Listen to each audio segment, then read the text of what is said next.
এই জায়গাটা হচ্ছে আমাদের শেরপুর জেলার শ্রীবর্দী থানার নয়াপাড়া গ্রাম, শ্রীবর্দী পৌরসভার ভিতরেই পড়ছে। তো আসলে কোন জায়গা থেকে জানি কে বা কারা একটা লাশ একটা ট্যাঙ্কের মধ্যে ভরে রেখে গেছে। ওইখানে ল্যাপ কম্বল থেকে শুরু করে মানে কিছুই করে রেখে গেছে। তো আপনাদেরকে একটু দেখানোর চেষ্টা করি। অনেকজন মানুষ আসছিল দেখার জন্য।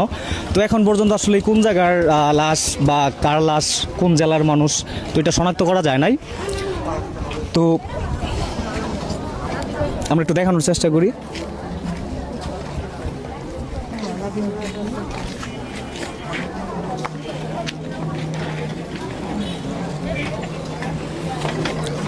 তো আসলে মানুষ যে কতটা নির্মম হতে পারে, মানে মানুষের প্রতি যে মানুষের মায়া মহব্বত বর্তমান যুগে এই জিনিসগুলো কিন্তু উঠে যাইতেছে।